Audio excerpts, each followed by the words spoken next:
Back in 2014, Reza Aslan came out with his book, Zealot, The Life and Times of Jesus of Nazareth, basically a collection of theories that actual scholars laughed out of the halls of academia decades ago.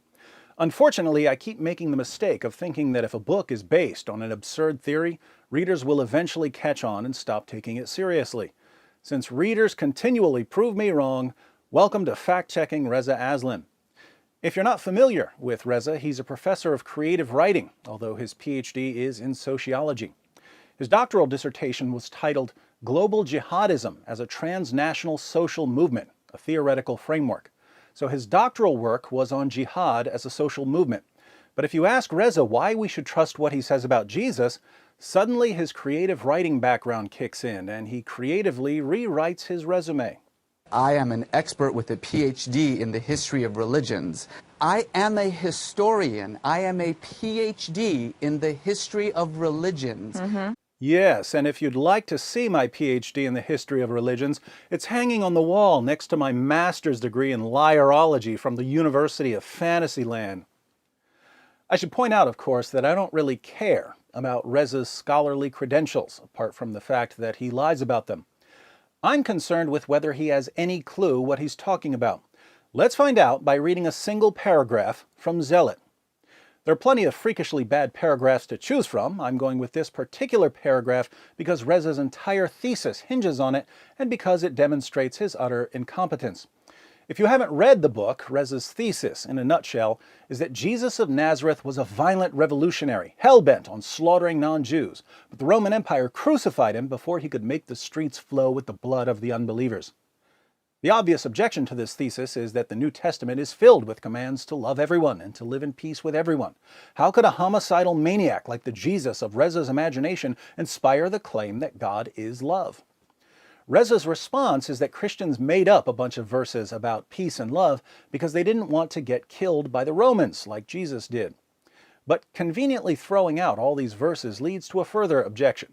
Some of the New Testament teachings about peace and love are actually taken from the Old Testament.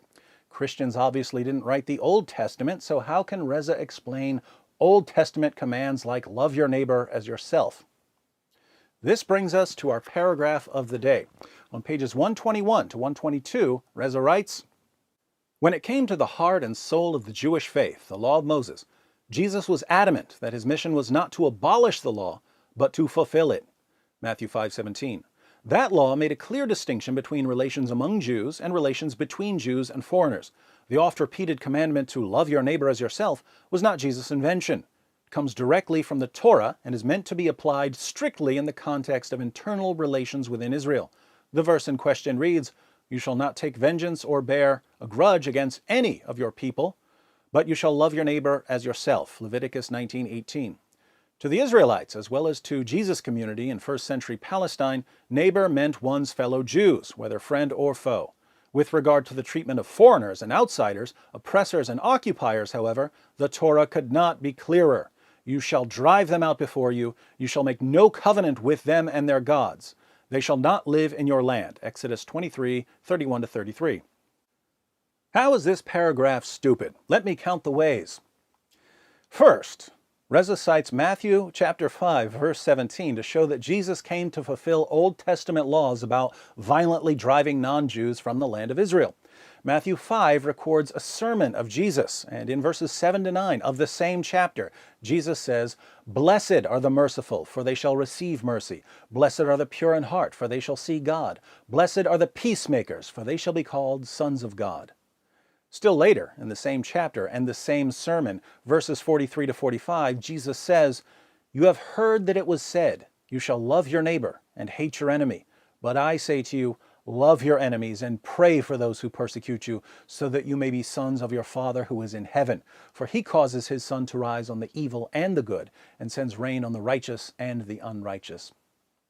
Now, as a rule, if you're trying to make the case that Jesus was a murderous psychopath, it's pretty odd to cite a verse that's sandwiched in between two great big slices of peace and love. If your method is to go through a text, pick a couple of verses that you can squeeze into your theory, and then throw out all the verses that conclusively prove your theory wrong, you can use this method to defend any theory about anyone. And if your method can be used to defend any theory, no matter how ridiculous, probably time for a new method.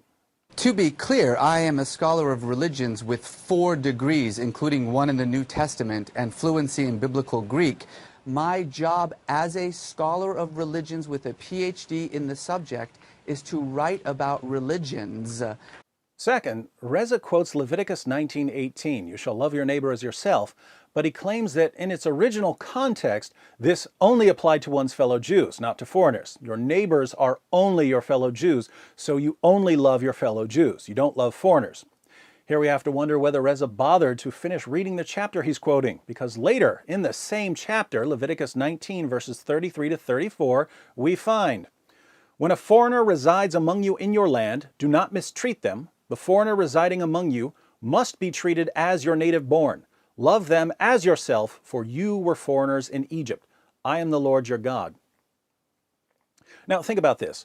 In the New Testament, Jesus says, "Love your neighbor as yourself." Given the other things Jesus says, it's pretty clear that Jesus means love everyone.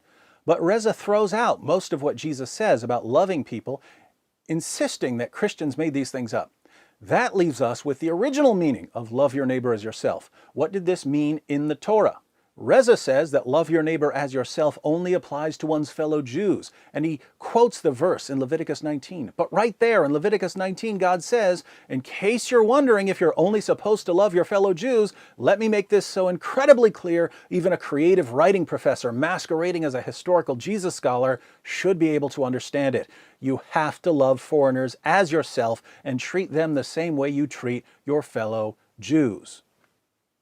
How could a self-proclaimed scholar of religions offer an interpretation that's the exact opposite of what the text clearly says, and then make this bogus interpretation foundational to his thesis? I am a professor of religion, including the New Testament. That's what I do for a living, actually. Third, since Reza didn't bother to finish reading Leviticus 19 and therefore has no idea that the passage commands Jews to love foreigners as themselves, he claims that the final marching orders of the Old Testament are to drive out foreigners and outsiders. And he quotes Exodus 23:31 to 33 as a command that applies to foreigners in general. "You shall drive them out before you. You shall make no covenant with them and their gods. They shall not live in your land." Here again, we have to wonder if Reza bothered to read the chapter he's quoting to show that foreigners were to be driven from the land, since in the very same chapter, Exodus 23 verse 9, God says, "Do not oppress a foreigner. You yourselves know how it feels to be foreigners, because you were foreigners in Egypt." God again reminds his readers that whatever planet Reza Aslan is from, there definitely aren't any signs of intelligent life there. But it gets worse. The command to drive them out has absolutely nothing to do with being a Jew or not being a Jew. This command refers specifically to driving out the Canaanites, and it wasn't because of their non-Jewishness. They were to be driven out because of their practices, which, according to the Bible passages that explain why they had to be driven out, included sacrificing their children to the god Moloch, ritual sex with animals, and men having sex with their own mothers. Interestingly, in Leviticus 18, the chapter that comes just before the chapter Reza quoted but didn't bother to read, God says that if the Jews do the same things the Canaanites did, they'll be driven from the land too. After listing the charges against the Canaanites, God tells the Israelites, "Do not defile yourselves in any of these ways, because this is how the nations that I am going to drive out before you became defiled.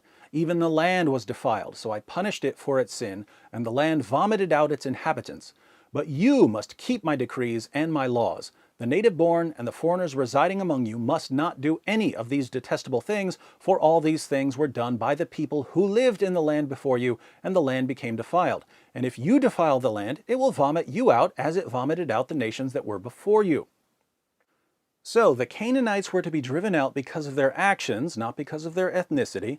God tells the Jews that he will treat them in exactly the same way if they do the same things, and God says that the foreigners living with the Jews have to avoid these things as well.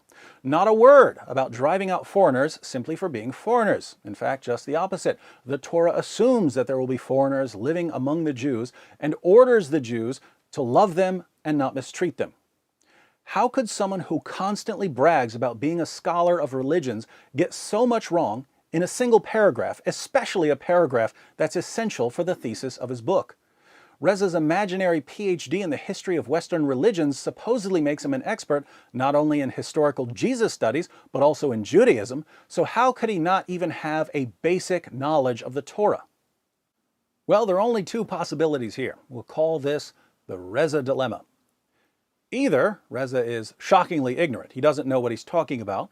Research for his book consisted of Google searching for verses that he could use, but didn't extend to, reading whole chapters. Or Reza does know what these passages say. He is the scholar he claims to be, but he's deliberately distorting the passages in order to deceive his gullible readers. So which is it? Is Reza ignorant or deceptive?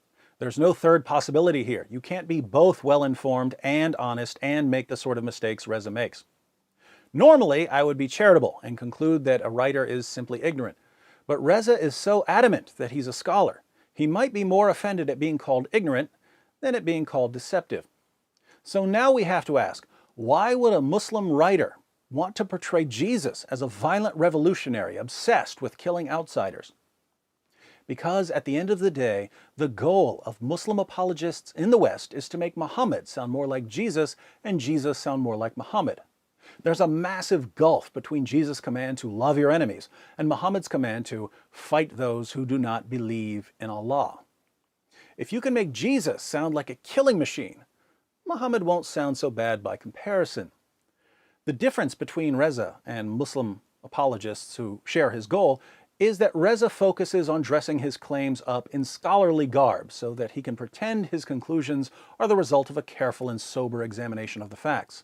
Sadly, this is enough to dupe not only Reza's gullible followers, but also the simple-minded media. Welcome back, my guest tonight.